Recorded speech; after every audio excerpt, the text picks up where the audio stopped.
How dilly do dilly every pony. We are going to be checking out the older songs today here on the Slaughtering stream. It's going to be bottom up this time, so we can cover a bunch of these really old songs that have just been sitting in the hopper forever and ever and ever. Yo, howdily doodly, Camelid. We haven't seen you in chat in a while, but you're always welcome. So, how dilly do dilly. We got Soul Strings back. He took a couple of weeks off, had some stuff he had to do. And so we are back. We are back. Finally here. He's Was back. Like that's like Donkey Kong rap or something like that. So we're finally here, and like.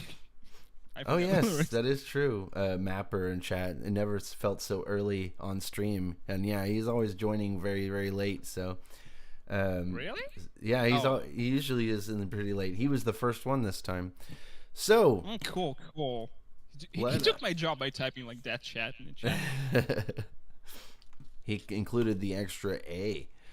All right, so we are covering the old songs. This is MJ Free, Dirty Skies. This was a 2007 release, or excuse me, 2011 release that was re-released on YouTube in 2016. So we're gonna check this one out. Let us see it.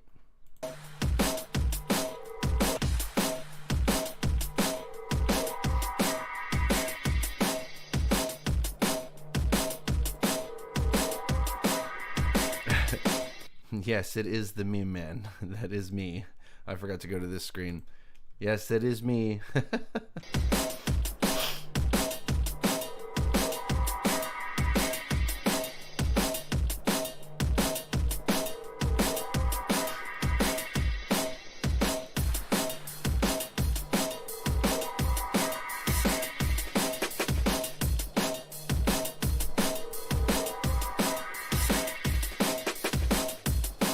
This feels super like industrial metal from that era, from like 2011 or so.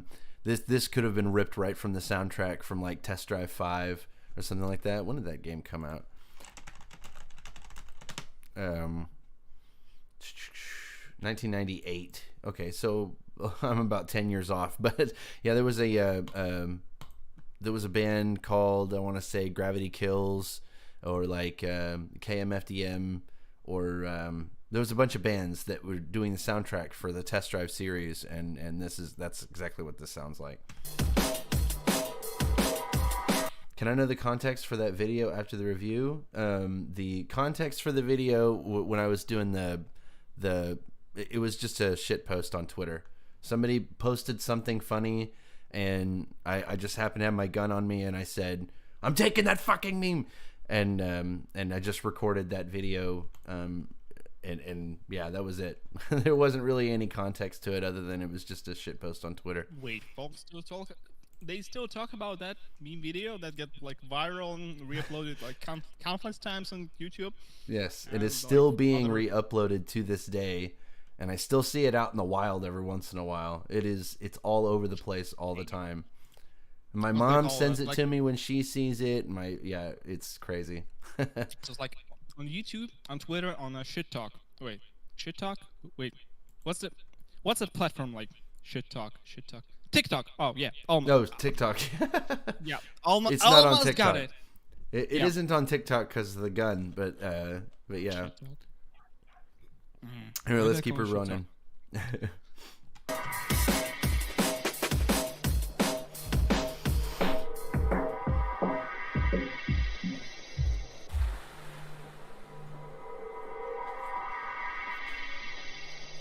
I descended into a mystery, desperate to catch you.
yeah, I've got about the same feeling, not gonna lie to you.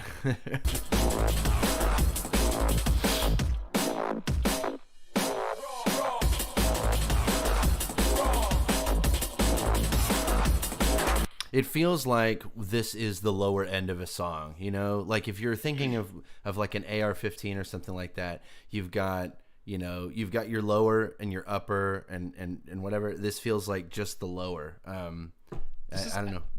This is complete. This is honestly like very, very much complete. Like, I wouldn't complain much about it because like it like really reminds me of like the early Black Sun Empire albums. Like this is just what like neurofunk is about, honestly. Like very, very, very early Black Sun Empire stuff. That's how I would describe it.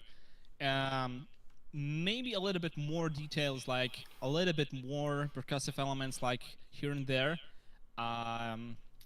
Maybe playing around with the structure would help a little bit as well, because like I can vibe with some elements, but like it still feels like it would need more, like a little bit more interesting elements, because like I hear the voice sample, I hear like the long and like atmospheric intro. There are like some synths, some percussive elements here and there, like wandering over the panorama and stuff. Like maybe a little bit more reverb or like a different type of reverb on them, because like it feels like it does not have enough reflections on like the sounds like decay extremely fast, and they could like that like reverb and decay could like last a little bit longer, maybe like more delay even, because like it just drowns a little bit too fast to my taste. The bass design is pretty okay-ish. Maybe like if the main purpose of that was like to mimic some Black Sun Empire early material, so it's almost there, I would say. Like it kind of has that vibe, so it's pretty decent. Like if it's a 2011 and it wasn't really like polished and maybe like done like unprofessionally or something like that, that was still cool for that type of music, honestly. Because like for what it's worth, like Black Sun Neurofunk is supposed to be like that, because like it's all about it's drum and bass, you know, as an electronic genre. It's not industrial, it's not metal, it's the EDM, right. Like, you know, so it's usually like 174 BPM, like 172, 176, whatever. So it's supposed to be like that. Okay. And like it's like, I understand what you're saying when you say it's just basically the lows, because it does not like any mids or like high instruments, or like the mid range with some like, you know, the beef, the juice, or whatever there is. But usually like the proper bass design and other synthesizers, they usually fill that void. And maybe we will get something else, because like usually like we are 2 minutes into the track and he might add a few elements in like after the second drop or whatever, like introduce a new synthesizer, maybe a melody, maybe something else. So it might develop a little bit later. But as far as I'm concerned, this sounds pretty decent for what I have to compare it with. So, okay. Yeah, when I listen to music that's like this, what it really reminds me of is I cannot remember the name of the band off the top of my head. Dysfunction is a function. Pitch Shifter, genius. This song here is very copyrighted, but it has an extremely similar sound, but it has vocals and guitars. Even though the vocals are very, very like very basic, that's pretty much all the lyrics to the whole song is dysfunction is a function, and that's basically the whole song. So with vocals and maybe some synth melodies or something like that, it could flesh it out a little bit more, but so far it's been kind of a snooze fest.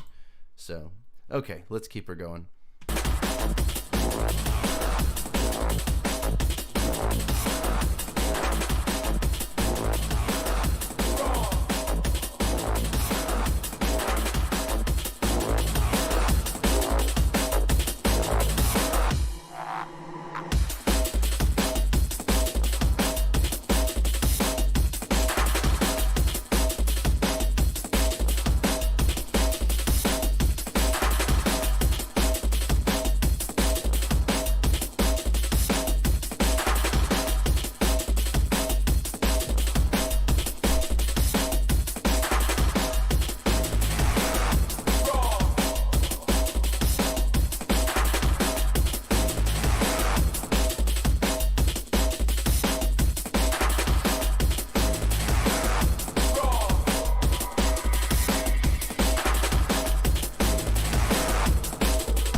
this is like very decent for like early Black Sun Empire vibe stuff. Because like I can vibe with that. Like this is very like I did not expect it to be like that good, honestly. Like I had really like low expectations of like what is like I made it in 2011 or something, so I was expecting like 2 months in FL Studio, like amateur level type of stuff, like he opened his first synthesizer and like slapped a few loops together, like rendered it out, and like this is the first track I made, like like 2011, like Brony, like electronic music or something like that. Now this is like this is very decent. This is like very solid mid-level type of stuff, like almost professional. Like I like it. I'm impressed, honestly. Like because I thought like, it was a good sound design for what it was until like about 30 seconds into it, and then it was kind of the same old without really any real evolution to it. And I feel like melody is kind of might be an important part, but that wasn't obviously the focus of this particular song. But I feel like it was long. It was very long for what it was. If this particular type of sound design, it might have worked in around a 2-minute package. Hey, just saying hello. Hope you're doing good. We're doing awesome. I appreciate you checking in, Astrobuff. But yes, I think that if a song like this is probably better put in about a 3-minute package. I think having it about 5 minutes 30 seconds is far too long for my taste, of course. But that's just me. I don't think it. I felt like it would kind of repeat, and the drops were built for too long without actually doing anything. All right, we'll see ya. But yeah, I don't know. It didn't really vibe with me, but I understand where you're coming from. It was a neat sound design for probably around the first 30 seconds to a minute, and then I was over it. Well, all right then. That was MJ Free Dirty Skies. On to the next one. Donn DeVore, She Can Fly. I don't recognize the name. 2012. No idea, honestly. Are they still around? Inspired by the tears of Hurricane Fluttershy. Are they still around? That episode 3 years ago, 1 month ago. Oh, so they are uploading. They are still making music. No, he's doing streams. Oh, okay. Doing live electronic music streams. That's pretty cool. That's still like music related, so it's cool. Yeah. And they used to make like Brony music 10 years ago. Okay. Nice. She Can Fly. Okay. Let's check it out.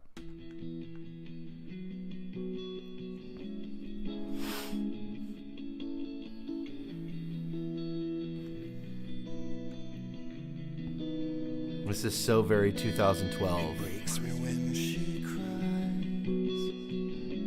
and when she sings goodnight, her kindness is a kiss, such a gentle Pegasus. But when the tears fall down from the shame that she feels now, it keeps her from the sky, and she just wants to run and hide. Oh, nice. Oh, really?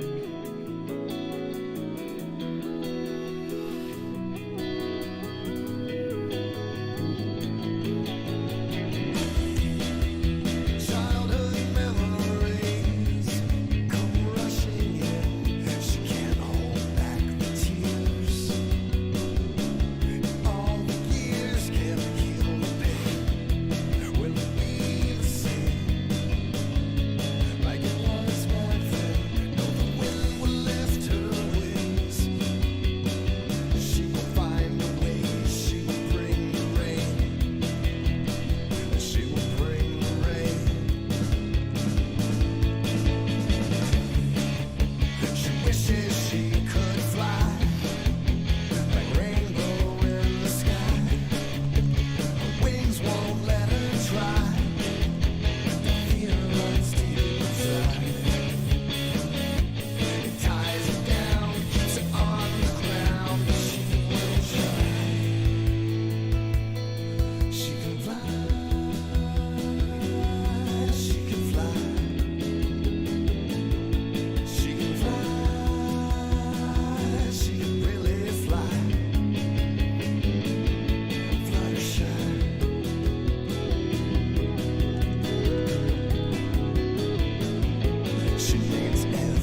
Nice.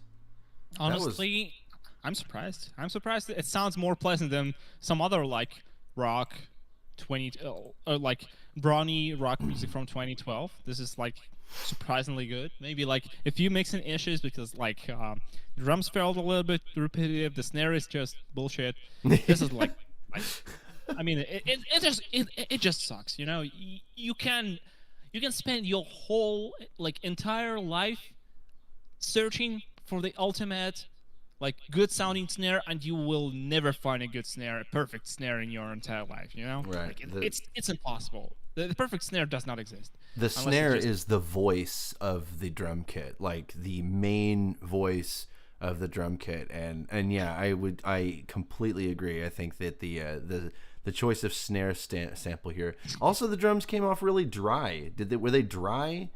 I don't know. Kind of, maybe a little bit underprocessed. I would say, it felt kind of repetitive. I would add like a little bit more drum fills. Maybe they wanted to keep it like on that level, like very subtle and like with little to no action in general. Maybe that was like the whole point of the song, because like it felt like even the voice felt extremely reserved and like very like quiet, like Fluttershy, you know. Maybe it was done on purpose because it's a song about Fluttershy, you know. So maybe that was the case here. It felt a little bit like too boring, you know. To my I think taste. it was I think that was an artistic choice, because if you analyze all the elements to it, that light synth that went between the chorus and the verse, and then even the guitar solo, if you even picked up that there was a guitar solo, it was all very reserved, very shy, dare I say, and even his, you could tell that he had a very confident like baritone voice. And he had the ability to probably belt, but it sounded like we were doing an artistic choice, like we were making a character out of it. I think that the guitars had a really, really solid tone to them. Even both in clean and overdriven, that was a really good, solid guitar tone. I think that the whole sound design all together sounded really good, like the mixture of the tone with the guitars with the synth. And even the bass guitar filled its role, and it didn't hide the vocals too much.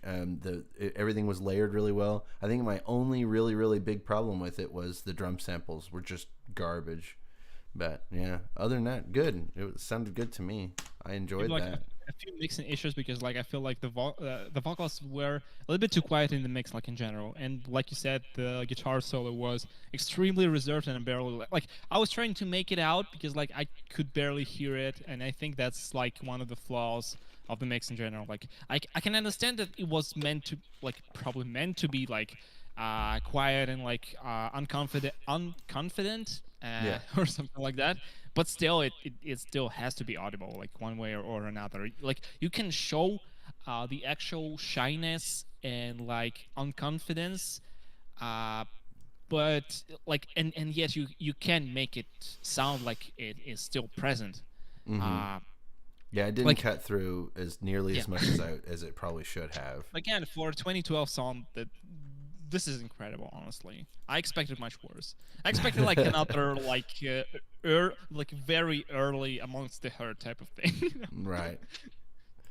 Alrighty. Well, that was "She Can Fly" by Donn DeVore, who apparently is doing electronic music mixing and like shows live, doing YouTube shit. Good to see they're still doing music. That's what is most important, honestly. Right. That's good. That's really good stuff. So, J. Carlson 04, Pinkie's Orphanage song, Ska-rock cover. Oh no. I just have bad vibes.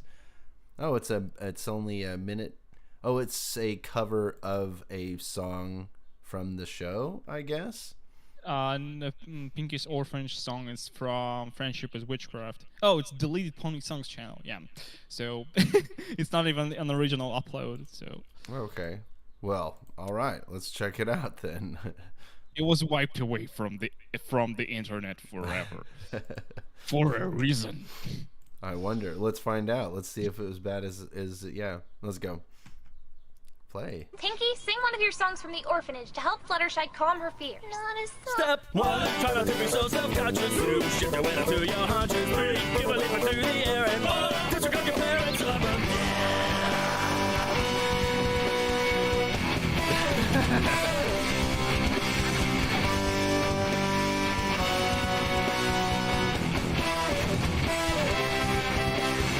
I meant the other song. Chin up, just because you're not adopted. It's not because you are unwanted, but it might help if you were magic and not just a boy in a glint finger phony who nobody will ever love because you're unworthy.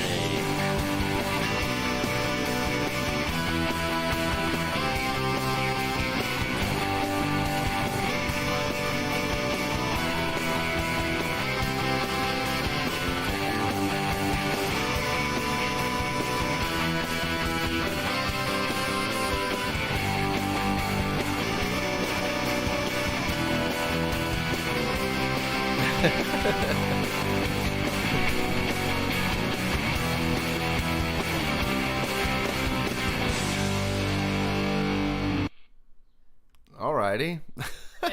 and I was complaining about Burning Griffin sound being overcompressed. This is fucking what? Like, this is like compressed to like Burning Griffin, like to the power of 3, or I don't know. This is fucking what? It was very loud, and it was very loud and unbalanced because of like it was not just brick walled. It was just brick walled beyond the lines that like can hold the brick walled line. It like went beyond that. It's just this fucking compression is just holy fucking God. It kind of ruined everything because I couldn't pick up anything in particular. It was just a straight wall of sound. 2012 Burning Music be like, for real though. This is sure. good noise score. I will consider it noise score because of how compressed this is Ska-rock. It sounds incredible for Ska-rock, but it's so fucking compressed. It's just noise. Yeah. Yeah. The presentation of it was not good, but I could tell that there was some skill in there, and it was probably a lot of fun. But there was that. Yeah, like I like how it was arranged with the whole brass section and like all the present like ska elements. Like it's clearly there. The guitar tone is good. The vocals are like a little bit silly and like still solid. It was like everything was ruined by the compression. Like, Yeah. this is a great song, but no, please use a compressor like responsibly. You bear the responsibility of using your compression accordingly to the manual. I don't know. It was good, but like since the compression ruined everything, it wasn't good. I wish it had like no compressor whatsoever. It better be like quiet and unbalanced rather than just brick wall everything and ruin the mix with like with itself, Right. Well, all right then. Short song, short review. There you go. Let us check out this next one, which is Betrayer. Betrayer Beyond the Grave. Self-titled album from 2012. All right. All right. More brownie music. Okay. All right, let's check her out.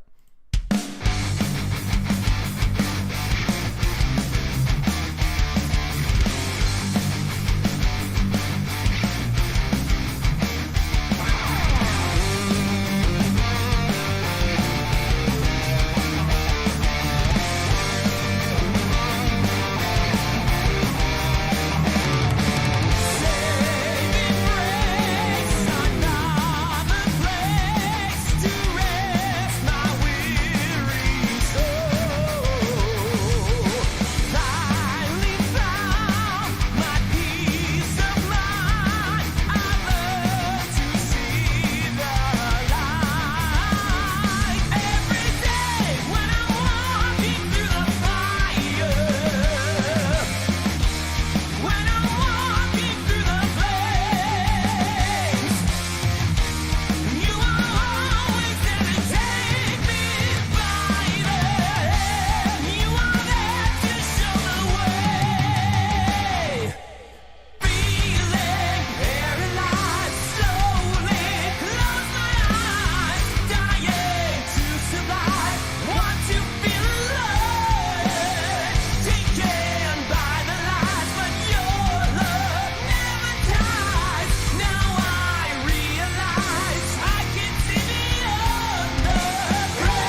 I thought that this was going to be like some sort of like thrash type of thing, but then it evolved into just like a same. straight up power metal, really fast.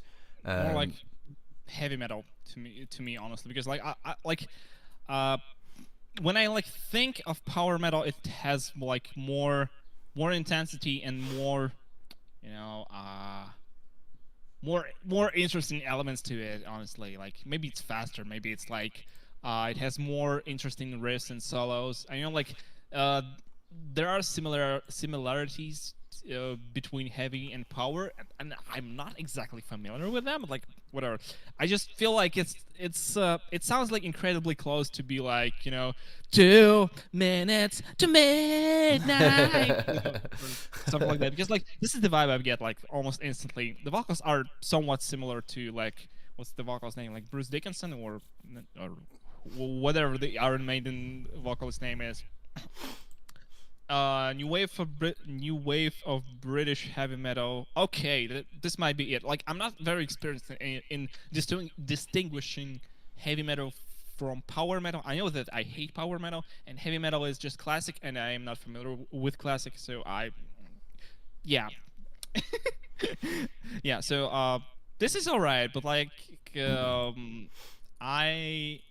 I'm currently not impressed with the lack of like interesting and catchy riffs. Like it's just power chords more or less. Like there's just the interlude that started with some melodies or some riffs or something like that. I expected more riffs from something that would sound like heavy metal.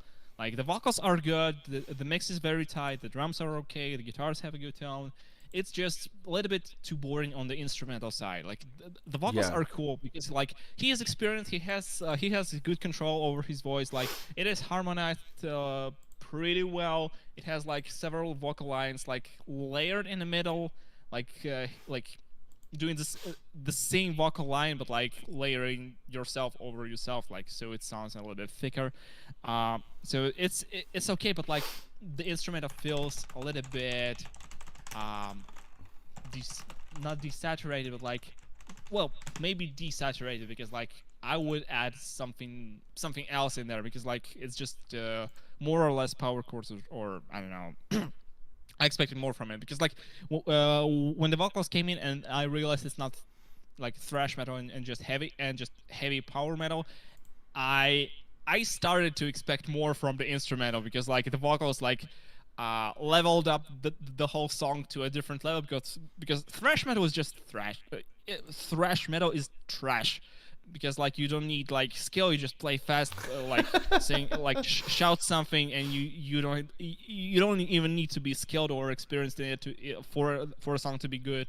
But like when you step into like heavy power metal territory, this is more of intelligent type of metal, you know, especially if it's just like British something, you know, like if it's new wave of British heavy metal vibe style. So I would expect more from the instrumental, now that the vocals are more experienced and have like more power and more like better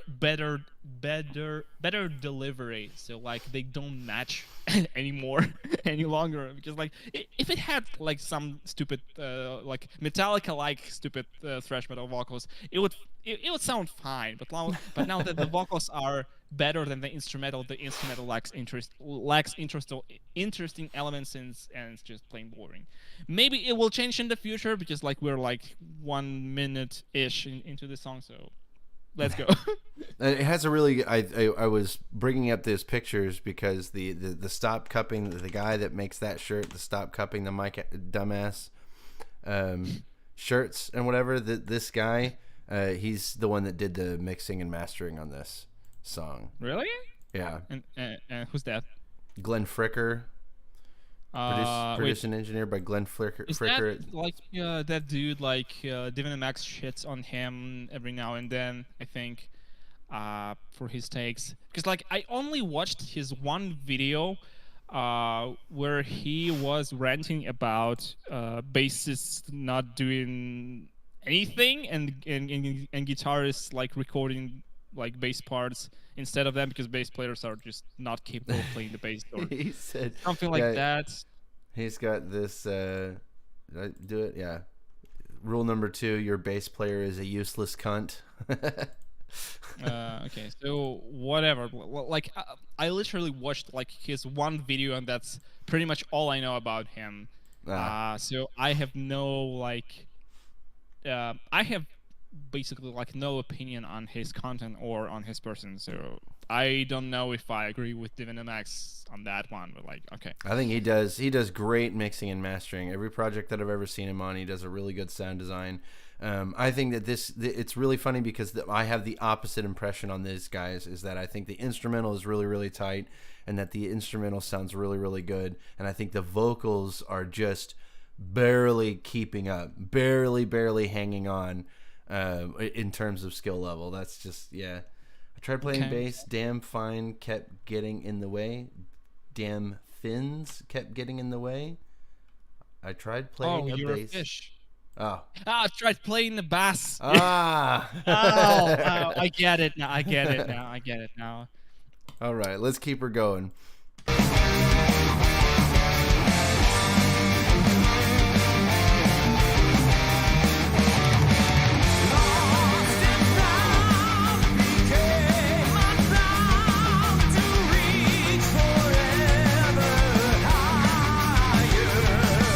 All puns are bad, by the way. There is no such thing as a good pun. I just want to put that out there. The worse, the better. Yes, pretty much. It's kind of like there's a bad pun and a worse. No, excuse me, a bad pun and a better pun, but better doesn't necessarily mean good.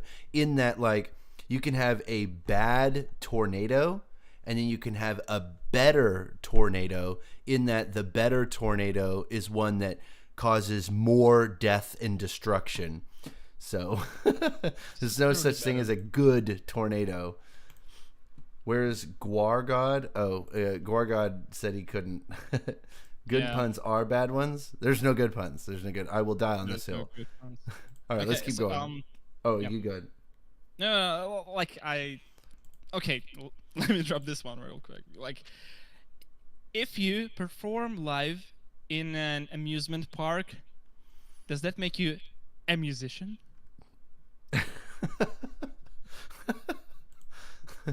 That's dumb. It's good though. It's dumb, but it's not good. It's better. That's a better pun.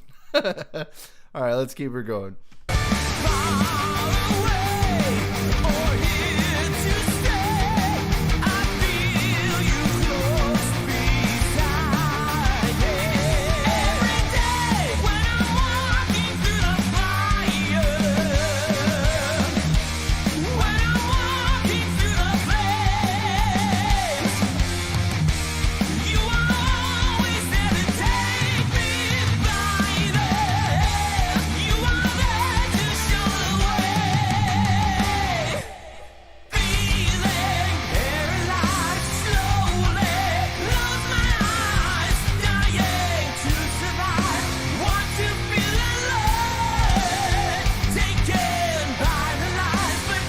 I guess I don't really like how because you can, if you really focus, you can hear the bass guitar back there walking up and down, and it sounds great, but it's just it's buried underneath the guitars.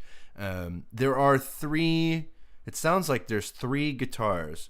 There's obviously the double tracked guitar, and I would count them, if I'm counting them, as two different ones. And then there's a lead that's running right up the middle, and it's also buried. Where I'm having trouble picking up. I can't hear the lead like at all. Like, you can't? I heard it where there was like an interlude, like before the second verse or something like that. But then it just vanished, and I couldn't hear it anymore. Yeah, there is a lead guitar that is playing throughout the whole vocal part, throughout the entire verse. A lead guitar is playing. Okay, maybe I already forgot because like it was just. It's buried in that mix really bad. It's buried almost as much as the bass guitar is. So I'm having an issue with that sound design there. But anyway, let's keep her going. Your love never dies. Now I realize I can see beyond the grave.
still like underimpressed by the instrumental, because like I know that if the vocals like steal the show and occupying pretty much all the space in between, like in the like the mid range, they just steal the spotlight of the song.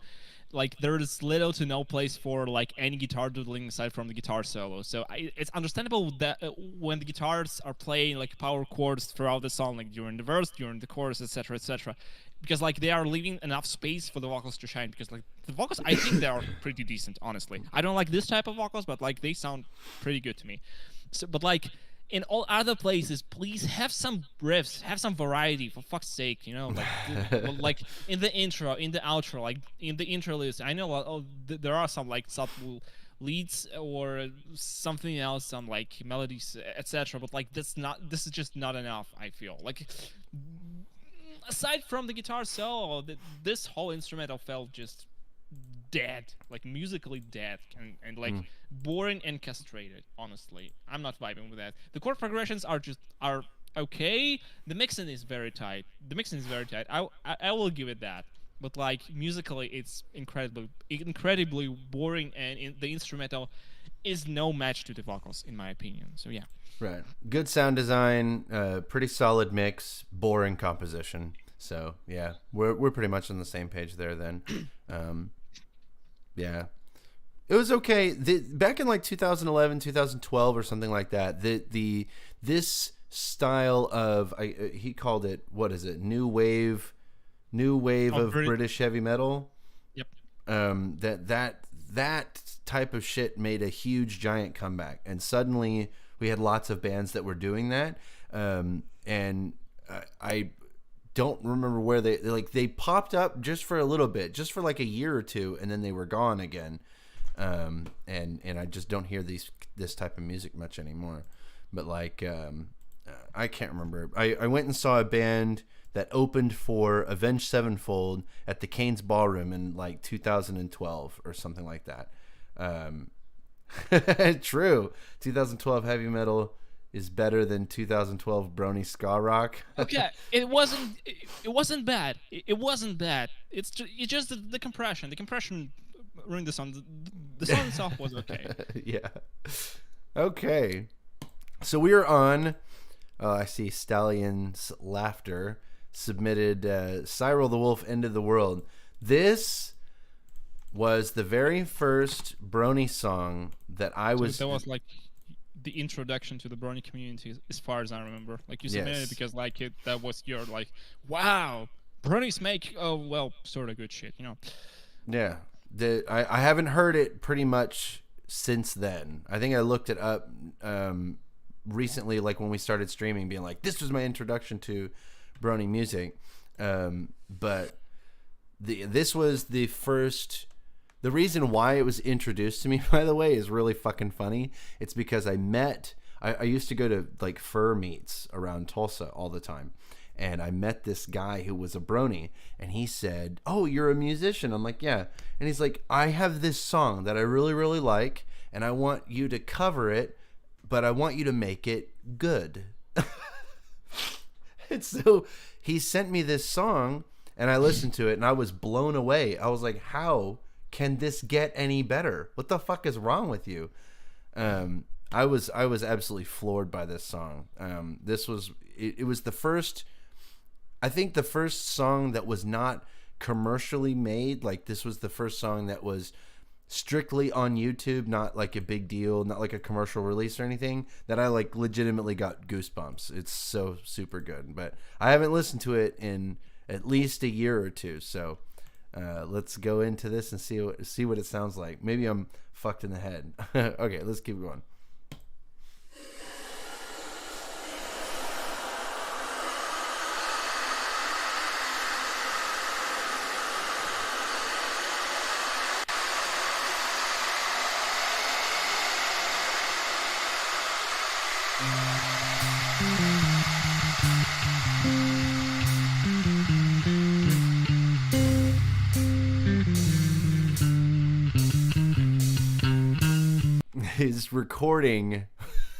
His recordings were not as tight back then, for sure.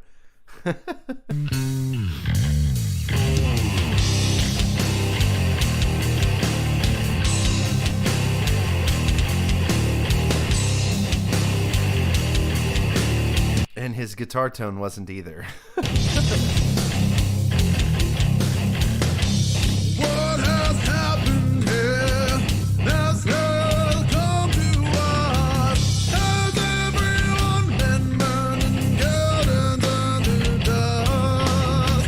Well, I'd rather die than live in this world that I don't know. It's a little goofy. Like, I think his skill. Oh man, oh my god! If he remade this song today, like it's a 10-year anniversary to this song, would be fucking killer. Because like this particular part here, the or whatever is a little goofy, but it just goes so hard. Like he really took a chance with it. Sounds okay to me. I think it's just the mixing that like feels a little bit off, because like the guitar too, if you just use a different like amp simulator, like amp sim and cap sim, and just equalize it a little bit better, quantize the fuck of that bass guitar, because it's just the intro was just fucking I don't know.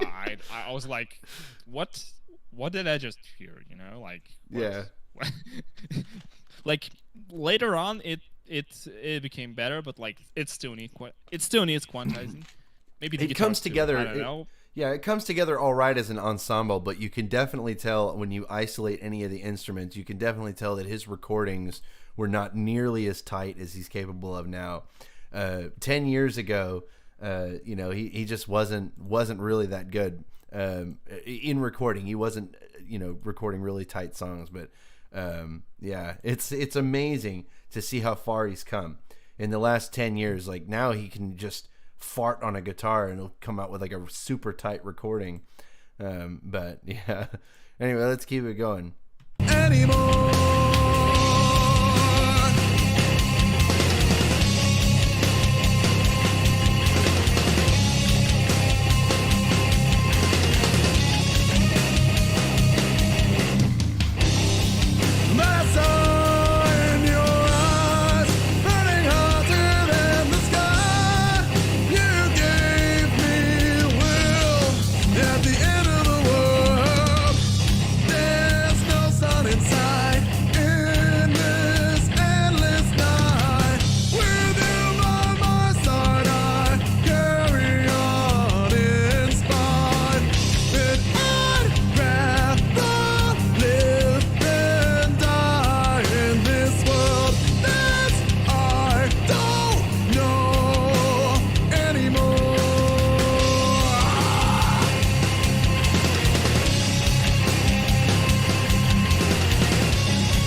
This fucking chorus, the whole everything, just even is all the problems that I have with his mix from 10 years ago and his skill level and everything, all of those problems aside, it's just this goes harder than anything I've ever listened to. I swear to God, my whole life. It's the only thing I can listen to on repeat and still just be like, oh my God, it goes so fucking hard. It's definitely one of my favorite songs pretty much ever in the history of sounds.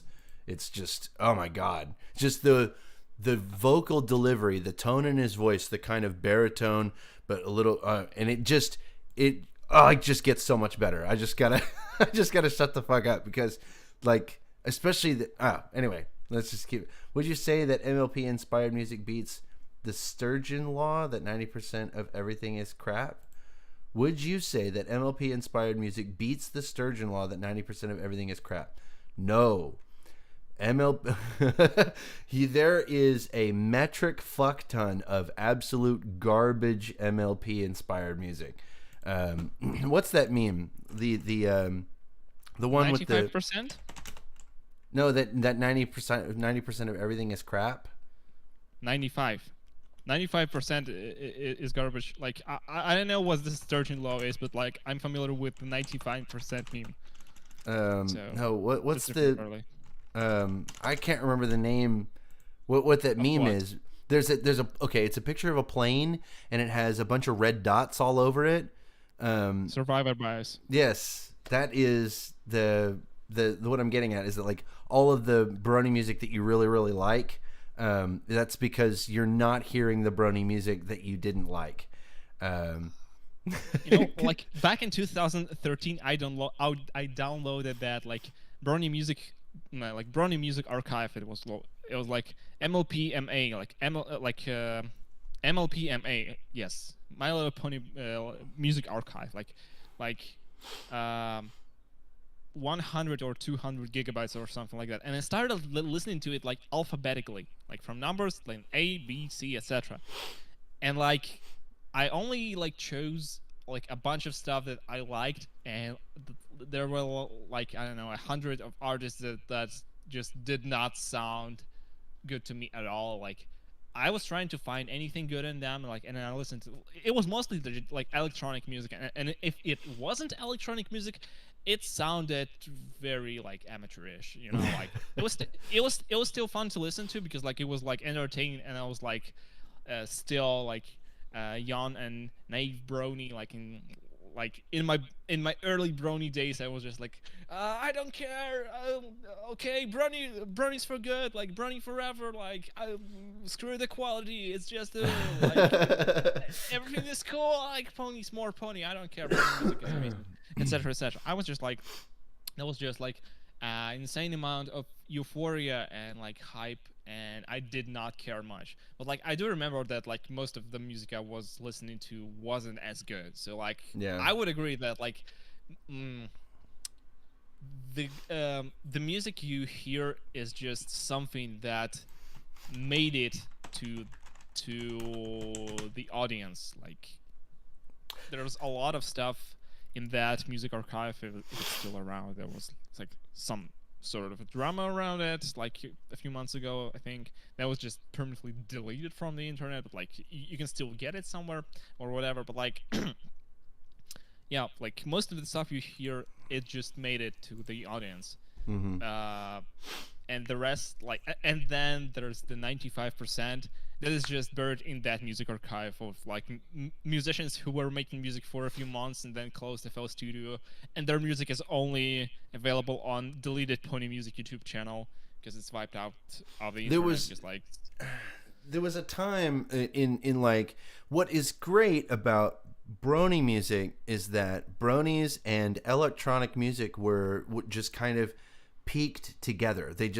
They were coming up at the same time in such a way that like in 2011, 2012 and so on and so forth, is that during that era it seemed like there were more people making electronic music than there were people listening to electronic music. It was like for every 10 listeners of electronic music there was like 12 musicians. And well, I say musicians.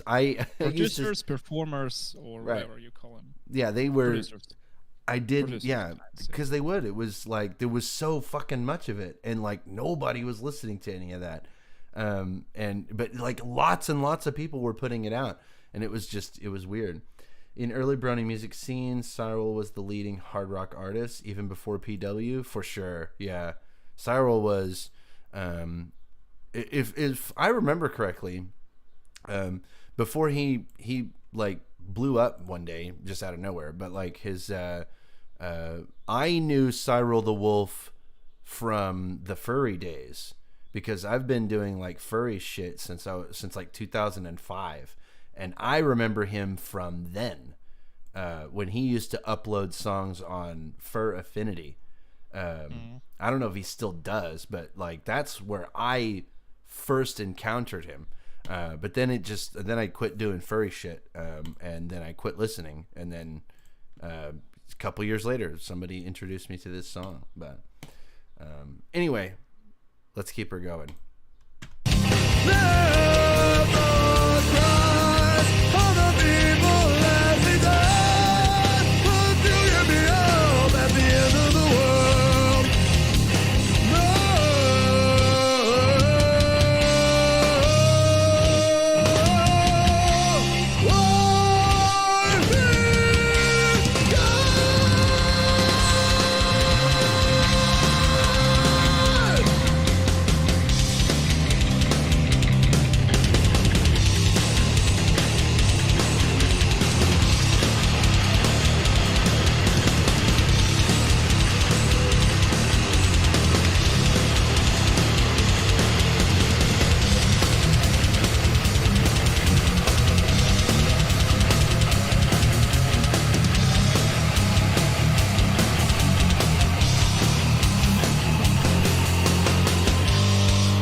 That right there, that part right there specifically is just, oh my God, I can feel the blood rushing into my genitalia just listening to it. It's just, it's delicious as fuck. Especially when we come back from the like break or solo or whatever you were going to call it. Speaking of Furry going to Wild Nights coming this weekend, yes, I will see you tomorrow. If you're going to Wild Nights, I will see you tomorrow at Wild Nights. I will also see you. The only days I'm going to Wild Nights because I have to work is Thursday, Sunday, and Wednesday. Anyway. Everyone, you're going to see the one and only Stellion's Laughter. Prepare your teeth to be signed. I've been to Wild Nights and played shows there. When Wild Nights first started in like 2014 or something like that, I had I can't remember when it got started exactly, but I was going to Wild Nights every year and going and hanging out. Tomorrow evening, looking forward to the Bardic Friday night. I won't be there Friday night. Maybe. I don't know. It depends on how the drive looks because I'm going to have to go back and forth from work. But anyway, yes, tomorrow evening I will see you then. Yeah, he's seen the show. We were terrible. But anyway, this part of this song is just, it's so good. It's so incredible. When we come back from the break and he's like, be free, it's just, the way he's able to deliver that, I've never been able to do, and I'm super jealous. And go back a little bit more. I want to break free, but I saw in your eyes, burning hotter than the sky. You gave me will of the other world. Let out the cries of the people as they die. Lord, you gave me hope at the end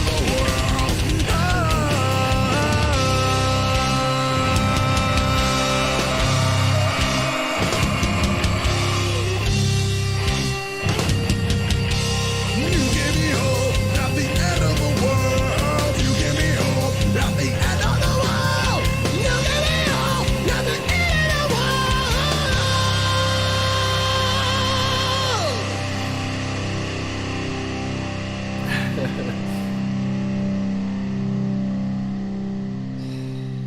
There are some super huge, like mega cringe problems with the entire presentation and the mix and the performance and everything.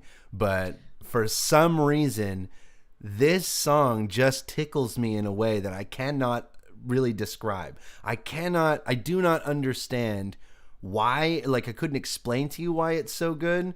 Like usually if a song of this quality, even if it was really good, was like, ugh, you know, I would still be like, nah, it's good, but I like the composition and everything, but you know, the mix is crap or anything like that. This surpassed that. Just the composition alone, just is like enough to say, okay, even though it's a crap mix and it's not a tight recording, and that weird kind of atmospheric sample that would fade in over certain instrumental parts would just kind of turn it into a fucking wall of sound where it was like, and you're like, I don't know what's going on anymore. So that was all bad, but overall it's still like a 10 out of 10. One of my favorite songs of all time. Okay, I'm going to sound like an incredibly salty asshole right now, but like I can tolerate the mixing because like it's okay. It's fairly solid for what it does. I can understand the vocals because like okay, 10 years ago he wasn't as good as he is now, but like it's still okay. He manages to like deliver the more or less decent pitch. The delivery is all right, like he's fairly expressive, etc., etc. Maybe like the timbre is not quite there. Like it is a little bit silly or goofy or whatever, but I can draw the line where when the instrumental is fucking boring. You can play it just does not progress throughout the whole fucking song, even the slightest. The only the only part of the song where it just slightly progress a little bit. Like it's that exact like bridge before the final chorus, like that goes from the dominant chord to like da da da da da. That's the only progression you get from this whole fucking song. It's just like 0 3 2 0 3 2 3 0 0 2 3 0. It's based on one fucking chord, one tiny chord throughout the whole fucking song.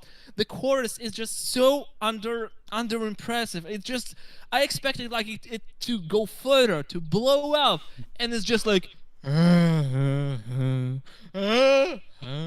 he sells it, so it good. It doesn't fucking work at all. It's just a boring fucking composition, like completely ruined by like stupidity of like song building, you know? It's a crime against sound building, against song structures in general. Like it's a crime against the music. Because, like remember when we were checking some other song with Cyril the Wolf? I think it was called "Fight for the Crystal Empire," and it was like the instrumental was probably made by, what was that?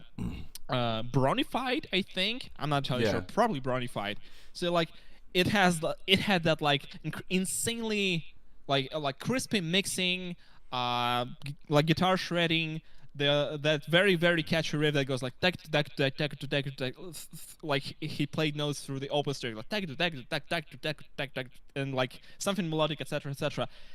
And then it stopped right there. It did not progress further than that. The chorus was just like stuck on one chord and with no progression whatsoever. This is not fucking doom metal. You can't get away with that shit. You cannot do that and like be expected to justify it by that alone.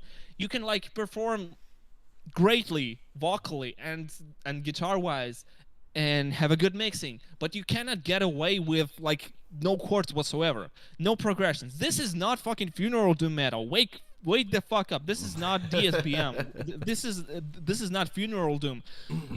Add more fucking chords. This is a song. It's supposed to be entertaining, not fucking boring. Calm the fuck on. I am so mad right now. I honestly, I'm not judging your taste, but I think this is fucking garbage of a song structure. I don't care about the delivery. It's okay. I don't care about the mixing and the performance. It's okay. It sounds good. Make the song fucking interesting for once. That's what I'm asking for. I'm spitting on my microphone right now. I'm sorry. Holy shit! I'm having like a completely opposite like. He said this a ain't completely opposite opinion about. He said this ain't doom metal. It's 2000 sub special metal. As if I care. I liked it. I understand where you're coming from, though, but yeah. I think like I would compare it to breakdowns. Like breakdowns are usually stuck on like one note, and it's about the impact and the delivery rather than like musicality of it or something like that. It's just like hard hitting and smashing right there. This is in the delivery, in the energy and the impact it has, rather than like like chord progression, melodies, and structures. It's not like it's supposed to be hard hitting. It's not supposed to be like intelligent or like intelligent. Right. I understand what you're saying. It's just not my cup of tea. So I'm having a completely like polar opinion. I understand. Yeah, I just find it funny how like different our opinions are on certain like subjects. So, this is funny. I like that. I like that stuff. I like when that happens, when we're like clashing our opinions, and this is hilarious. I like it. Now, a lot of my opinion of this Cyril the Wolf song might be a lot of like nostalgia, in that somebody had. This in like 2000. Once I was introduced to Brony music, then it was like, oh my god, now I need to listening to nothing but Brony music, and that was like the best that there was at the time. So maybe it's nostalgia that's driving that opinion, but at any rate, if I open my like Last FM stats page from 2013. It has the most scrubbles I ever listened to music like at all, like ever. So it has like thousands of scrubbles, and it's mostly just brownie music of all kind. Like all I always listened to was just brown music, you know. So that was true for me. So yeah. Anyways. Okay. So now we've got Canapplejack. I don't think this person's around anymore. Or if they are, they don't make music anymore. Nope, 8 years ago was the last one, and I'm pretty sure we've listened to this song. Yeah. No, wait. We've listened to Immortal, and it was not the original. It was that someone took the instrumental, overcompressed it, and added vocals to it. I got you. Carmen to turn And it then off. and then we even compared it to this original instrumental, like the Immortal song, and the instrumental was kind of good as it was, because it had it wasn't overcompressed by someone else who mixed the version with vocals, but like we'll get to it later. Yeah. So Okay, so I at the very first Mayhem, I played bass guitar, and then Brownie did guitar and vocals, and then we had a drum track, and then I want to say Divin MX played guitar as well. No, it wasn't Divin MX. I can't remember who it was now. It's killing me. But it was me, Brownie, and it might have been Divin MX actually. That played this song at the first Mayhem after BronyCon. I don't think it was it Black and Blue? Isn't Black and Blue a isn't he a Brit? Isn't he like English? he is. I'm not sure if he been to BronyCon like at all. Maybe it was Osage. No? Why did I Google Black and Blue? I expect Maybe it my was oomfies Osage to be Forest. famous.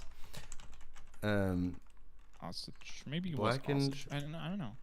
Maybe it was Divin MX. It's like, Blue. I have no memory of Mayhem. Yeah, or he's a reasons. Brit. He didn't. Yeah, it was definitely not him. But no, Alsuch did play with us. I can't remember our third guy. We had 3 guys, and I can't MCP. remember who the third guy was. Nope. Not Metalcore Pony. Metalcore P-Dubs. Pony was there, and he was based as fuck, but I don't remember. But we played this song. It was Give Google More Clues. I would just have to go back and watch the VOD, I guess. But I'm not sure. I don't think it was Black and Blue. Sable Symphony. No. He was also there. I don't think he played with us. Okay. was Melody there. Brony. No, I don't think so either. No. I thought it was Divin MX, me, and Brownie. Okay, that's a mystery. Okay, later. Mayhem 1. Of course it Neighbor. didn't. I want Search Mayhem. instead. Mayhem musicians. Oh no, that's that would be BabsCon. Okay, then the videos. Mayhem, Open the videos BronyCon. tab. Okay. People. Yeah, whatever. Alsuch, Mayhem. Because I know he uploaded a video of it. Like the whole thing? Scrambles? I don't recognize. Nope, this is Alsuch live at Mayhem Fest. So he only has like his set, right? Yeah. I know Divin MX was doing vocals and he did, stuff for us. Maybe it was Cyril, because I know Cyril the Wolf played with us on Alsuch's set. Thingamajig. That's possible. Mayhem Feast. Mayhem Fest. Oh my god. Just Google Mayhem Fest, without pieces of me. Mayhem Fest. There's the Twitter. I wonder if they had any. I know they had Google it on YouTube. Like Google it on Yeah. YouTube. I mean, I'm so used to like saying the word Google because like it became a synonym for the word search. So like search for something on YouTube equals Google it on YouTube. Search for something on random website means Google it on some other website. Like it's a synonym for the word search now. Oh, this is our stat. Oh my god. This was us. It is. It's Divin and Mex over here. And what's his name? Fucking Stealing Shades did He's vocals. not stealing shades anymore. He stole enough shades by now, so he's not stealing shades. He's just shades. No, it's Proto Shades. Oh. I think his Twitter handle is now Proto Shades.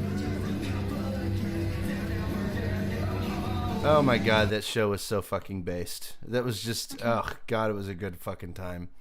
But yeah, it was Divin and Mex. Divin and Mex was our third guy. Okay, alright. And then we swapped out vocalists here and there. But anyway, we played this song during that show, and I never heard the original the whole time. Oh, I heard okay. Brownie's cover of it, and I've heard us playing it, of course, but I have never heard the original. So let's do that.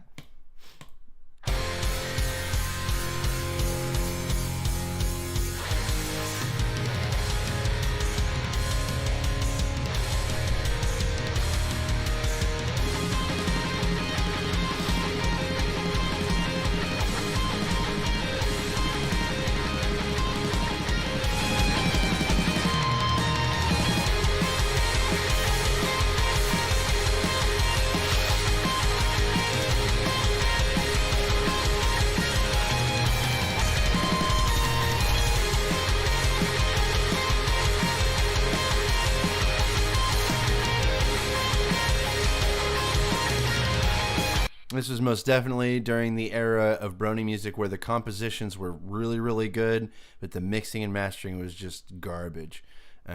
Where it's just kind of leveled out maybe a little bit, and then you just kind of throw the sound at the speakers, and you don't really try to like organize frequency ranges, or you don't really fuck with the drum samples. You just throw them on raw. It is lots of cymbals. Lots of cymbals. Lots of cool. cymbals. I like it. I mean, yeah. You enjoy all of the cymbal sounds that you like.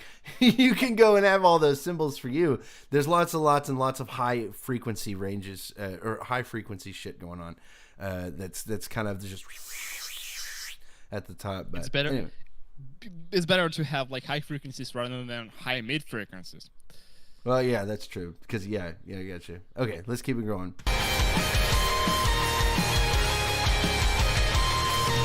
Maybe I'm not one to look past all the years I slave away, but I'm far from where I'll be someday. They'll find me free from them at last, picking up pieces of me, but my head's down on the pavement, wondering where the years went. All the time I spent under eyes full of contempt. My mind's still a crutch as I stand at the edge of what's ahead. I'm frozen instead. I might be chasing pipe dreams. At least I'm chasing something more than shadows on the city streets. They always said that I was green, that I won't amount to anything more than shadows on the city street. They'll take Blink-182 core? Absolutely not. Blink-182 is like pop punk or something like that. This is pure 2013 post-hardcore. Oh, God, it's so good. I love it so much. And this chorus goes hard as fuck. Oh, man, this was such a good song. Such a good song for sure. back everything. I'm not one to look past all the times I've been outcast, but someday I know that they'll find me free from them at last, picking up pieces of me, pieces of me. Right.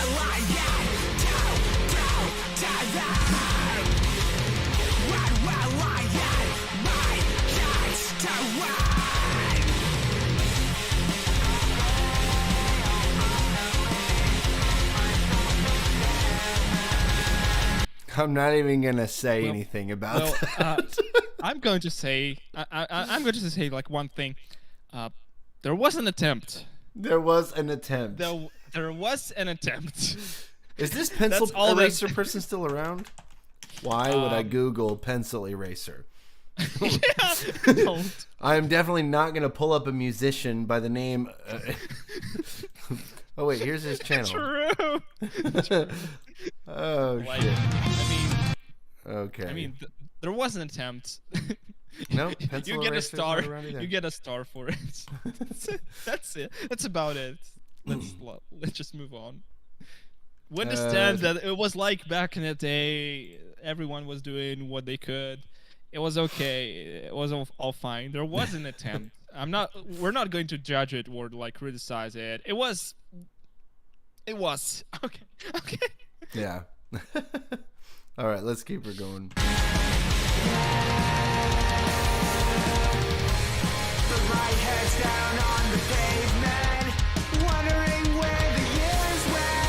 As much as I love Canapplejack, I will say the acoustic pencil eraser did what? Oh my god! Excuse my typo. Where is the typo? I cannot. I don't understand know what the typo is either. Yeah, I'm like, I will say the acoustic very pencil was heat as well. Well, neat as well. Sorry, I can't. Have you seen that? It reminds me of that meme, the one where it's like, fuck, shit, pitch, bitch, alligator, fuck, dick, cunt, ass, motherfucker, tits, and then it says at the bottom, oh, asterisk, cat. And he's like, what the fuck word is supposed to be cat? Version. Version. The acoustic the version. Version pencil did was neat as well. Okay. Yes. Now I get it. I got you. Okay. All the time I spent under eyes full of contempt. My mind still a crutch as I stand at the edge of what's ahead. I'm frozen instead. I might be chasing pipe dreams, at least I'm chasing something more than Yeah, that just goes so hard. Like, I don't understand if you, like, if people, I don't know. Maybe, I just don't think it got enough credit for going as hard as it did. That line in particular. I may be That chasing line in pipe particular, dreams. it reminds me of one particular song that is called Face Down, if you know what I mean. No. The Red Jumpsuit Apparatus, Oh. also like post-hardcore band or something like that. They had that song that goes like face down, literally the same chord progression, similar structure. There's also that line in the chorus that is followed by the same like a few chords that play at the end of that line in particular. So it has the same type of delivery, if you wish, and it works really well. That's why it works, by the way. So it's like a thing you use in your composition. It's like not a hook, but like if you think of a certain like perfect timing on the chord progression and the lyrics and how it is delivered, it just gets stuck in the memory, and it's just catchy as hell. It's the way to manipulate your listeners into listening to your music more, if you know what I mean. It works. It's not a bad thing. It's not a bad thing like at all. Like Right. that's why it works, and that's kind of cool. I like that stuff. I like when musicians do that, honestly, because like it makes it sound that it was done on purpose, and like, you did that, and I like that because you did that. Okay, that was thoughtful of you, you know? Yeah. All right, let's keep it going.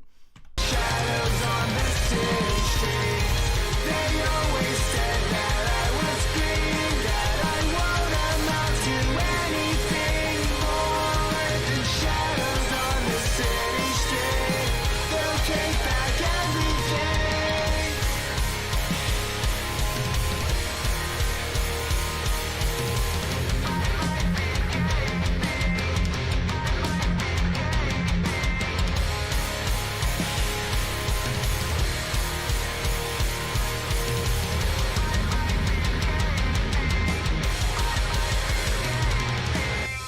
I might be chasing pipe dreams, at least I'm chasing something more than shadows on the city street. They always said that I was green, that I won't amount to anything more than shadows on the city street. They'll take back everything. So good. So good. Really like big vibe and very good vibe. Like this is just. I'm biased because I'm like nostalgic to that like 2007 era of like emo and post-hardcore music. Like that was just like, well, that is sort of a meme like around here, like bring back 2007, you know, like jokes for real. Oh no, I understand. Yeah, but like this is just good because it's nostalgic and like I like it a lot, honestly. And again, like I linked that Face Down song in the stream text. We'll check it after the stream because like it's most certainly copyrighted. Like whatever. Okay. So yeah, that was good. That was good. I like that a lot. All right. I'm Let's not check it going out. to say anything about the extreme vocals aside from there was an attempt, and we'll just move on. You know. Right. The next Canapplejack song is 8 fucking minutes long. Yes, it's that instrumental. Thankfully, it's without vocals, and like as an instrumental, it works better because it has better mixing because no one slapped the vocals and over compressed the whole composition. It is kind of well, it is long, it is kind of slow. It slowly progresses. It is atmospheric. Would be the best word to describe it. It's cool. So it's long, but like we can get through this. Sad ponies. Sad pony, crying Twilight, or you know, it's it's always about like that like trope about Twilight being immortal and outliving all of her friends. This is pretty much the same. It's like being imprisoned on the moon for 1,000 years. It generated the same amount of fan fiction, music, fan arts, and like overall like content as Crying Ponies in general, Luna being sad, and like etc. etc. You know, like this is like overbeaten trope, but it never gets old. You know, that was the vibe, especially in 2013. You know, one of my favorite memes was, it wasn't a meme, but it was they were doing an AMA, an Ask Me Anything. Lauren Faust was doing an Ask Me Anything on, or no, it wasn't. I can't remember who it was, but somebody was doing an Ask Me Anything in reference to My Little Pony, and somebody said, well, now that Twilight Sparkle is a alicorn, does that mean that she's immortal and is going to outlive all of her friends, and she's just going to have to watch them die? And then the writer of the show said, no, Twilight Sparkle will not outlive her friends. And all of us were like, that means she's first. She's the first one to go. She's doomed. It was funny as fuck. Anyway, let's check it out. I want to see this. Time to chill to something like atmospheric, you know. I gotcha. Let me see. I'm gonna go grab a chapstick after the intro.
this part's losing me a little bit. It's just kind of, I don't know. It's weird. It's kind of cut. Go ahead. I would say it still sounds better without vocals because For sure. vocals weren't mixed as well. Like, it would work better with vocals if it was something that could add more to the instrumental, but like in that case, when we were listening to the vocal version, it did the opposite. It just took away something from the instrumental instead. Yeah. This part right here in particular, it's mostly that the guitars seem to be cut off by the gate. It seems like we have an automatic gate instead of actually cutting everything yourself, and so it kind of comes off like a instead of a you get that full sound, the full range of motion with the pick and everything, and so it's losing me a little, but we're still going.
honestly, I'm not even mad at the fade out, because the fade out is kind of expected from a very long atmospheric song, because like, you know, if it's long, you can shoot for fade out and it will work. Yeah. I think it was pretty good. I mean, it was an instrumental, and it was, you know, I don't really have any notes outside of what I've already said about like Canapplejack songs. I wish my camera was a little bit better. Imagine vocals over this. We have heard vocals. Well, yes, we can imagine, and it was bad. all right. It was all right, but the vocals took away a lot of instrumental like quality wise, because like someone just downloaded this instrumental and slapped the vocals over it and compressed it so the vocals would fit into this instrumental mix. So like it wasn't like if someone took the recorded vocals, and like if Canapplejack could just put the recorded vocals in his own project and mix it all from scratch, it would be like night and day. It would change everything. But someone was just brave enough to like, hey, I decided to do a vocal version of this song because I liked it, and I added lyrics, etc., etc., and so I did it all myself. And the final result was not as good as it could be. Like, it literally just took away a lot from the instrumental. Yeah, it was not good. I'm gonna put a rarity next to or above the Twilight. Not that you can really make them out, because it's kind of dark in here. I can see it. I can still see it. I opened the stream just to see that like on YouTube, because like on YouTube I keep it just muted and on pause, so it's just not overloading my internet, just like in Discord. So yeah, like I made a whole album in a similar style, you can say. It's just that like the atmospheric long ass tracks with little to no movements like whatsoever, but like my music is more on the like post rock, post metal side, I would say, and this is more of like breakdown ish vibe, something. Right. Black Electric. Where have I heard of Black Electric before? Have I ever seen a Black Electric thing ever? Probably. As far as I'm concerned, his recent Twitter activity is not so positive and good, to be quite honest. So I really liked one of his songs to a point where I recorded a cover with lyrics, etc., because like one song fucking like it was awesome and I liked it a lot. And now okay, so, whatever. I see. I see. I'm currently distracted in DM, so I'm not watching the stream, so I don't know what you see right now. I'm looking at Black Electric's Twitter when you had said that his activity wasn't whatever, but yeah, I see what you're talking about. It's probably not all that bad. Or something, I don't know. He's from Canada, and so he's got to show support for his Canadian boys. JK LOL. But anyway, so that's Black Electric's Twitter. Anyway, so I want to check out this song, Sky High. This is gonna be like what, a fucking Wonderbolt song or some shit like that? Yeah, instrumental. Oh my god. Okay, all right, let's check it out. All of his stuff is instrumental. Like, okay. All right. I have a super high standard when it comes to instrumentals, and Brony music rarely hits the mark. I get bored of it really quick and start putting like pony stickers on the door or something. Anyway, so yeah, let's check it out. Black Electric, Sky High.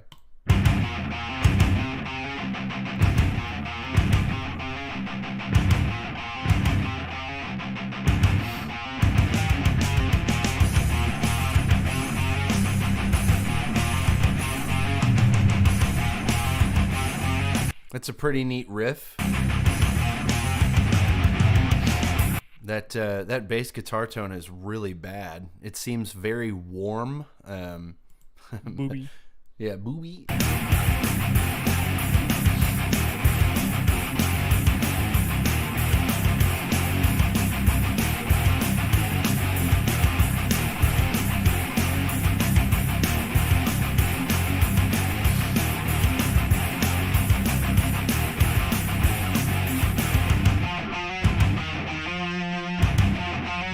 I like booby better.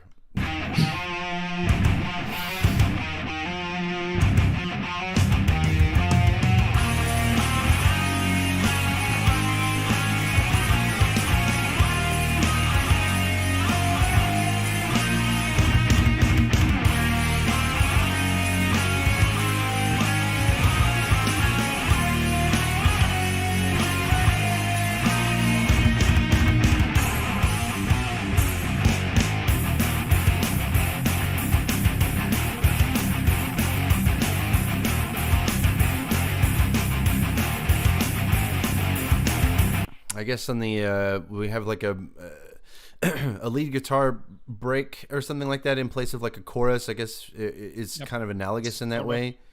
Do what? Sort of. Yeah, and it I'm not sure if it really worked. It seemed to conflict every once in a while. It worked well rhythmically, and I think that the percussion and everything tied together all right. But I think melodically, it just kind of like conflicted here and there. But I don't know. It's all right. It's pretty dry and thin, not the worst composition wise. No, it's a pretty neat composition. It most definitely needs vocals. It's boring as hell. But the mix on its whatever is dry and thin. I would agree. Like the double track guitars, are they even double tracked now that I'm thinking about it? Yeah, the double tracked guitars are just not as wide as usual. Let's see here. So we're not. Know we're how not to make wide guitars? Yeah. All right, let's You go. do? Huh? I do. Yeah. I make my guitars are wide as hell. And I mean, like, aside from like hard panning them. well, I guess no. I guess not. That's the only way I would do it. Well, quad tracking, hard panned, and then not as panned or whatever usually comes out with this really wide sound. I like that a lot, but apparently there's a very a very simple trick. Like, if you want to make your guitars sound wide, you just gotta make everything else narrow. And apparently that's how it works, because like the contrast between everything being narrow will make a thing. It will just make it the whole entire difference. Like, do your bass in mono, put the snare and the kick like in mono. Don't pan the cymbals as wide as you expect it to be, and like leave like a lot of space between like 0 and 100, both in left and right channels.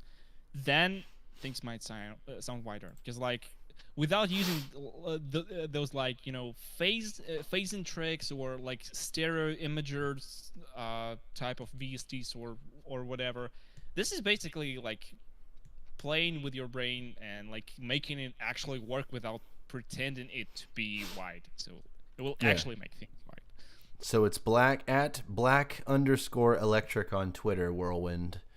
I'm not sure if you're actually watching, but that I've got it up on like the screen. almost instantly if you just like enter it in the search field on Twitter. So Okay. All right. So keep going.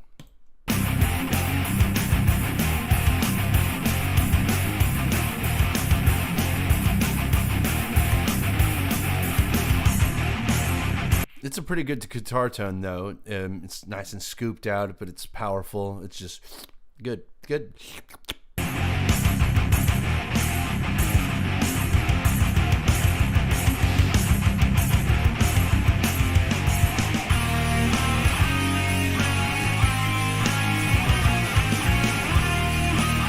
That right there, that particular lick, that did or whatever the fuck's going on there, the rhythm guitars and the lead guitars seem to just conflict. It doesn't harmonize very well.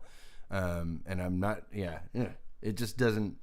It comes off Musically, you mean? Huh? Not musically, not like mixing wise, but like. Oh yeah, musically, yeah. I'm talking Well, about like, the actual notes themselves, not the yeah. mix. It's it sounds like parallel chords. When you're like parallel fifths or something like that. Like when you move the chords without changing a few notes, because like sometimes you move if you move all the voices like parallelly in parallel, like they start clashing because like it does not harmonize as well. Right. Like if you play C major, like C, E, G, and then you play D major, like D, F sharp, A, like all major chords in a row, like in sequence, it won't sound as pleasant as you imagine them to be. Right. It would sound awkward or odd. I don't know. Right. It's not actually the dissonance, but like it just sounds odd, as if it doesn't work. Right. It's a bit confusing. That's what I would say. Right. And Because honestly, to make a to move it along, or like to move each one, sometimes it's just a step here. Like for a C major, it would just be you start on C and then it's a full step, full step, full step, full step, and so on. Or just white keys in general, in order to go through all of the steps of the scale. But then if you go to D, then you require, you got to go to a sharp. You have to use black keys. And if you were to do C and D at the same time and then parallel walk them up the keyboard, it wouldn't sound correct.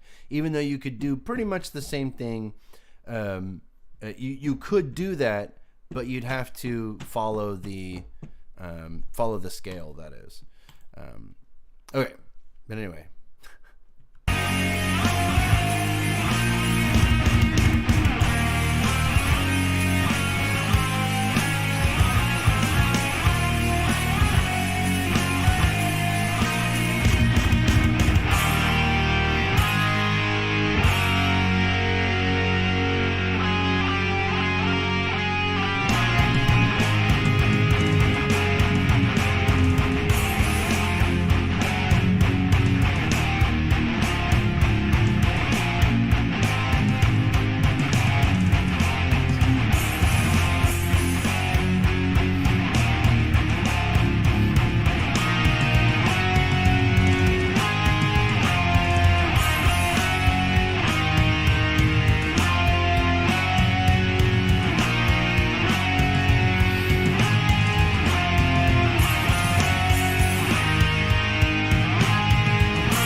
That was a good little harmonized thingamajig on the asymmetrical guitar. That was cool.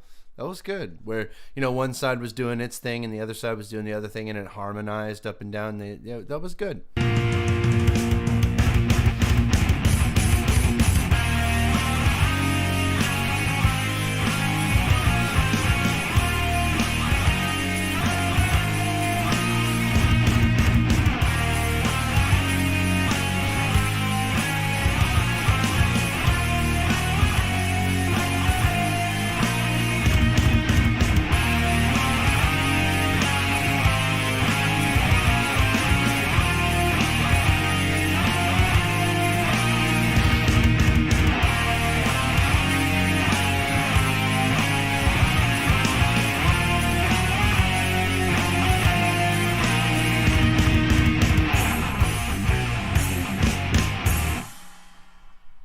That was pretty cool.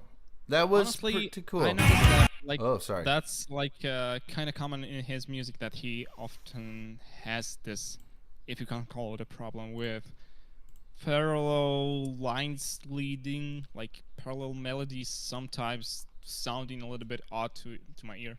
So that's kind of common in his music. That's what I noticed, like, from after checking out all of his stuff. Yeah. Okay. Let's see here. What are we on now? End of Days. Let's do a couple more, because it's almost 2 p.m. and I've got to run to the bank. because I am unironically going to pull out a loan so I can go to this fucking furry convention tomorrow. Okay, let's. How much time do we have, honestly? Probably around 30 to 45 minutes. I want to say about 2:30 to 2:45 is when I want to cut out. Let's do 2 more tracks so we can cover like everything up to 2015, and then I want you to check out stuff I linked in a stream text because like I'm also curious, like. Okay. But so let's check out Broracle and SkyBolt, and then when we do another bottom up stream, I guess we'll call it. We'll start at Earthender.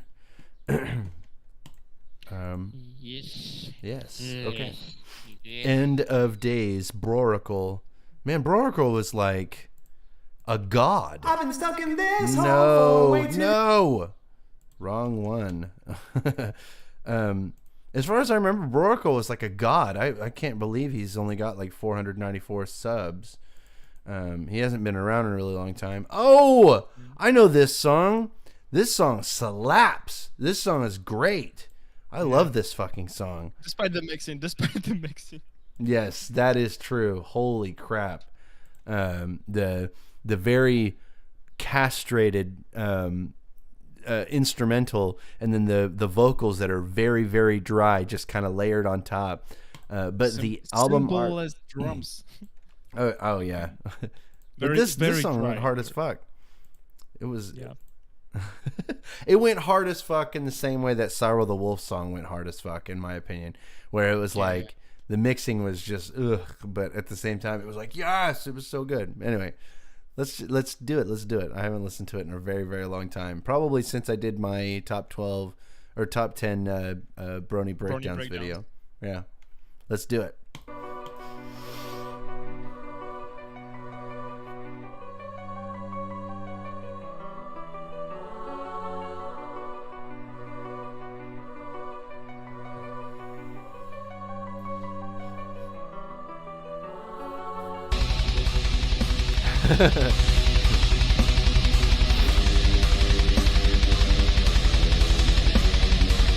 I like the China.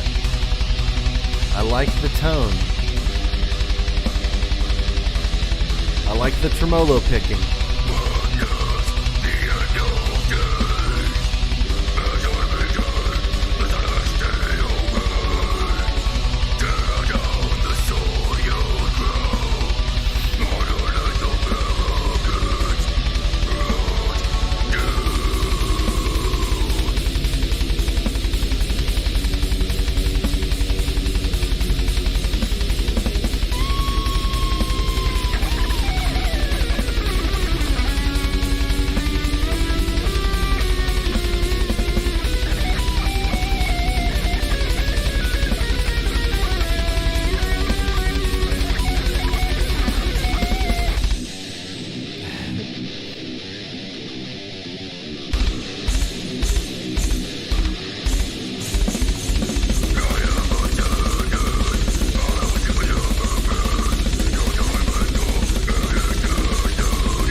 God damn, this goes hard as fuck, man. This was so good. Like, this was, and you know what? Even for like 2013 Brony music, if you were to transport this sound back 15 years ago and insert it into the death metal that was coming out then, this would be like godlike. This is not unlike all of the death metal that we were hearing from the underground scene in like Texas and shit like that. from back then, like early days Cannibal Corpse and whatever. Just it was good. It's just good. It's so good. Okay.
As the song progressed, there came a point where it almost felt like we were trying to do every single death metal trope that was really popular at the time.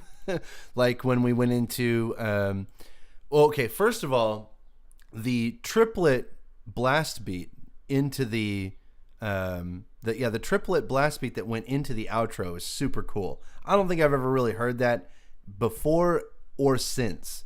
I think this is the only time I've ever heard anybody do that. But then eventually, like, the way it hard transitioned from a triplet breakdown into the false chords on the guitar was dum dum dum, and then he just kind of goes like out of nowhere, and the real discordant percussive type of breakdown that we were doing there was goofy and everything, but the 3 minutes that came before it were just so good. Yes, there lots of blurg, bleh, as they say, blep. So there's blep, and then there's blare. Yes. Blare. Basically. Any notes there, Soul Strings? I was thinking about like comparing, like this shit goes hard. This shit goes hard. That's the main thing I wanted to say. But like, I was thinking about like how can it go as hard, like the same way, like it goes hard the same way that Cyril the Wolf song goes for you. And I'm trying to explain, like to think of the difference why this one goes hard for me and the other one doesn't. I'm thinking I'm thinking that this whole song is basically based on like four chords at best. Like it's just a loop of 4 chords, like tonic chord, then the 6th, 4th, and then the dominant chord, etc. Like rinse and repeat. Occasionally there's a breakdown. There's like a room to breathe, and so on. Like there's little to no progression, but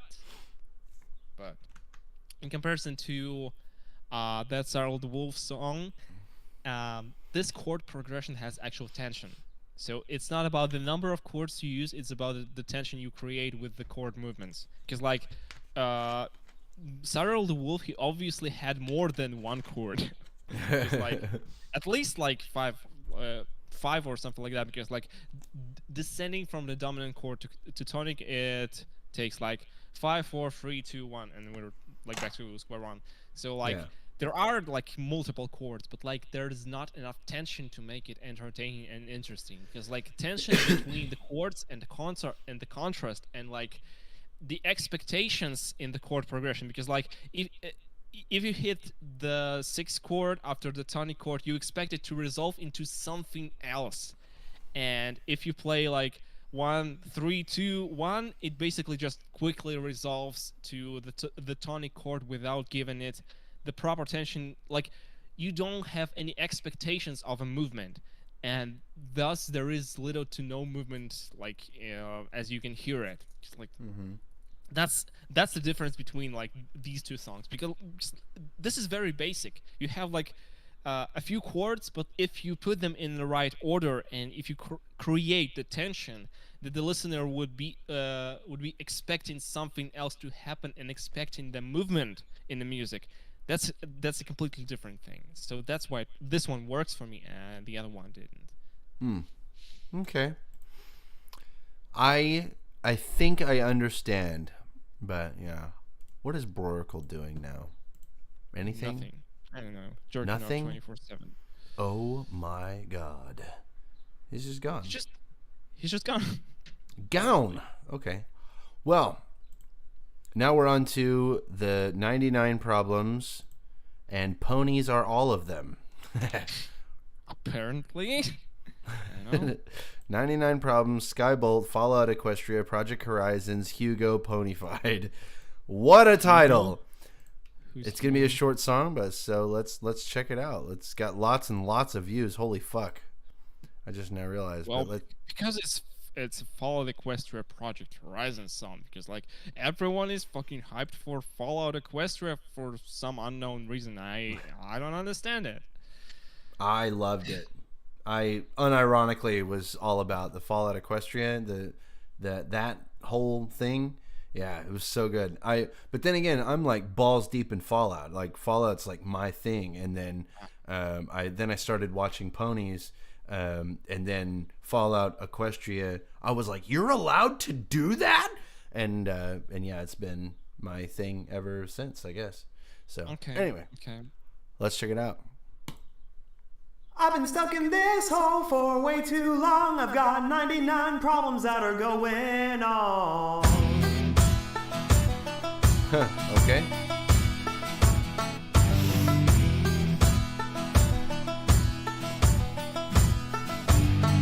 I woke up a mess of red and black, stiffed my suit and threw it back.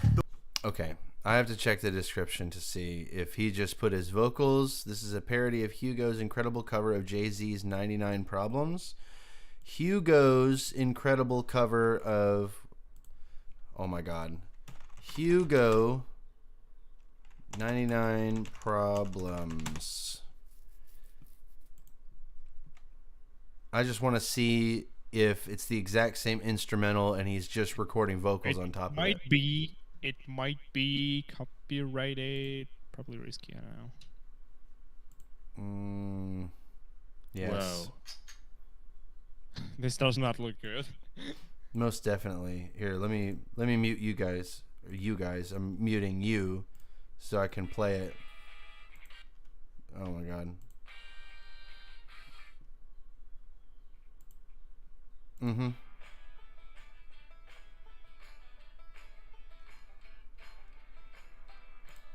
I don't think that's the same one. No, it's an original instrumental. But the instrumental just sounds so much better than the vocals does. That's why I was wondering. So anyway, let's continue. It back. The weak push over insecurity. So much for camaraderie. This whole damn place is a house of cards. Only one nudge from tumbling down. But I gotta be strong, if only for mom. We got 99 things that are going wrong. 99 problems. And the list goes on.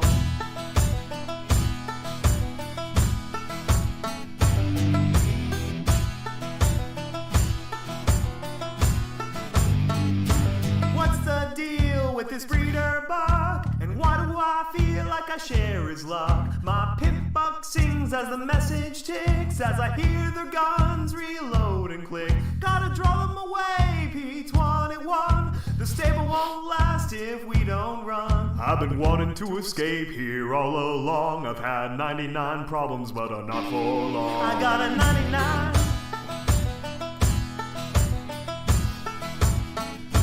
99. 99.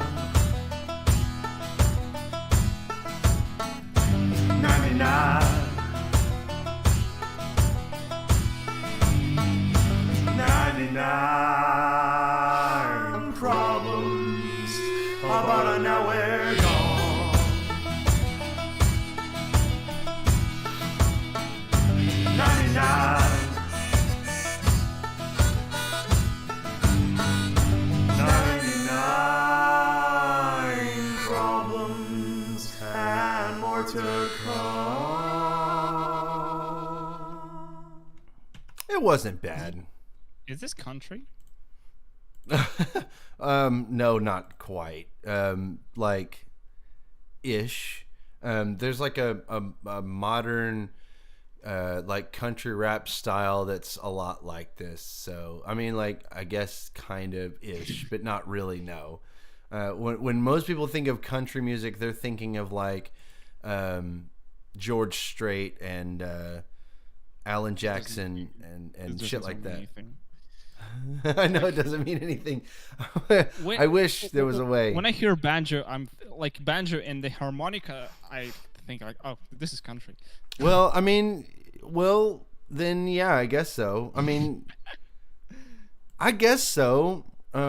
It's kind of country music, especially even with the drum. Like, yeah, I guess so. It's like pop country. Going to dinner. All right, have a good one, bud. Yeah, there's country music, and then there's like pop country, and pop country is I would say a bunch of bands, but you wouldn't know who the fuck any of them are. So True. But yeah, pop country is it is United States. It's the worst. It's actually the worst shit I think I've ever heard in my entire life. Pop country is America. Yeah, pretty much. Pop The country. country of pop, you know. Yes. Urban cowboy or pop country. Wait, you'd have to know who Taylor Swift is. It's a tennisist or baseball player, I think. No. No, he is the golf player. Yes, the golf player, right? No, Taylor Swift? Taylor Swift. Yeah. This one. You don't know who Taylor Swift is? No. Oh, okay. Wait. Taylor Swift is a pop country singer. It's not a man. Okay. No, yeah, Taylor Swift is a pop country singer. Wait, then who's the golf player? The golf player, the one that you probably know is holy shit, what's his name? It's either baseball or golf. The name also starts with T. That's why I thought it was him. Tiger Woods. Yes, that's the name. Tiger Woods is a golf player, yeah. It's not the same person. No, it is not the same person. That is true. Okay, this is interesting. It's like I was. Okay, never mind. Alrighty, so we are. Let's see, we got that one. We got those two out of the way pretty quick. It was fun. That was fun, I guess. For whatever that would be called. I'm not really sure what to call that. Whenever you're getting into Bottoms like, up. Yeah. Bottoms up. So there was that. That was cool, honestly. I don't know. I just feel like we still need to do those old tracks like anyhow, and they just keep sticking to the bottom, and like we never scrape them off. So, have you heard this one? This hurricane season song? What? These guys, this Earthender band. I want to say they only have the one song. Nope, they came out with another one. No. Nope. You link them, so we might check them out later. Or okay. But yeah, they only had 300 something subscribers, and then they just dropped off the face of the planet. They dropped this fucking absolute banger, and then just dropped out. Eventually, they might come back. That's what happens usually. Like one way or another, they always come back to the music. Just like, what was that? Vermina Hill, like they came back, I think, according to J-Dog-On, because like they dropped one song that was like insanely good for both of us apparently, and J-Dog-On linked like one message from their Facebook that they are coming back and plan to release more stuff on that under that name, because like it's like apparently that's not their main project. They are busy with something else, and that something else does not sound as impressive as Vermina Hill like material. So okay. All right then. Well, I guess we're good. We're gonna be checking out some songs on Stream Text, or are they copyrighted? No. Well, they are. Some of them are. So that's like just end the stream, and I want you to listen to them briefly. Okay. Well then, we will see you all next week when we do another slaughtering stream. I don't know what the fuck we're doing. Or Thursday, but like. Oh yeah. I don't know. Wednesday streams are probably okay. So we'll probably be back Wednesday. I don't know exactly when I will schedule it, but we will see you all next week. And we will do that. I think we'll do some more of these old ones to try to knock these out and get them out of the way. Then on the stream number 50, we'll get 2 album reviews. Yes, and then we'll start doing album reviews. And we will just, I guess, yeah, I think we should. I think you're right. We should do both of them. We should invite Crashy Tunes on to go over his album, and then Burning Griffin to go over his album right after. Throw a party for the stream number 50. Yeah, I like it. I like big the numbers, idea big artists. Yeah. Okie dokie. But we will see you all next week. Later. See you this weekend. I will see you tomorrow, buddy. Bye.